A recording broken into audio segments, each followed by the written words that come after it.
Bismillahirrahmanirrahim. Elhamdülillah ve salatu ve selamu ala Rasulillah. Allah Taala bul dünyаны ушундай жараткан.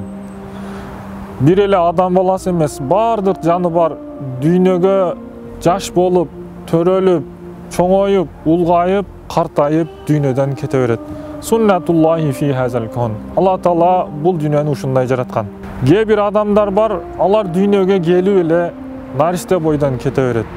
Кээ бир адамдар бар, алар дүйнөгө келип 10, 15, 20, 25, 50, 60, 90 жаш. Allah Taala бул дүйнөдө жазган ырыскысын жеп бүтүп, анан ахиретке сапар тартып кете берет.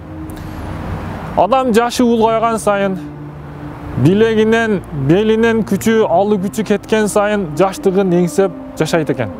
Бир гана адамдар бар, алар жаш бойдон калат дейт. Алар кыямат күнүндө жаш бойдон калышат, жаш бойдон бейишке киришет дейт. Берекелүү пайгамбарыбыз хадистеринде ушул окуя айтылат. Бир күнү пайгамбарыбыз саллаллаху алейхи ва салламдын алдына бир картайган карыя аял апа келип сурап калыптыр. О Алланын элчиси, мен бейишке киремби дейт. Пайгамбарыбыз саллаллаху алейхи ва саллам жылмайып, жок деп жооп берет. Экинчи күнү кайра дагы келет. О Алланын элчиси, мен бейишке киремби деп сурайт дейт. Пайгамбарыбыз саллаллаху алейхи ва саллам жанагы аялды таанып, дагы жок деп жылмайып кыска жооп берип коет. Үчүнчү күнү жанагы аял ыйлап келет Алланын элчисинин алдына. О Алланын элчиси, мен бейишке кирбейминби деп сурайт. Ошондо пайгамбарыбыз саллаллаху алейхи ва саллам жылмайып, апаке, сиз бул жашыңызда бейишке кирбейсиз.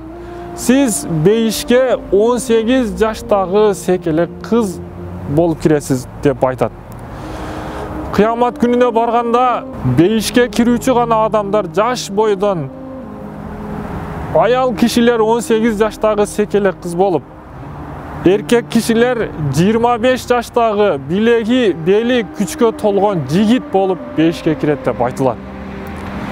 Allah Taala баарыбызды ахиретте өзүнүн эң сыйлуу болгон, эң бейиштерин төрү болгон Фирдаус бейиши менен сыйлаган болсун.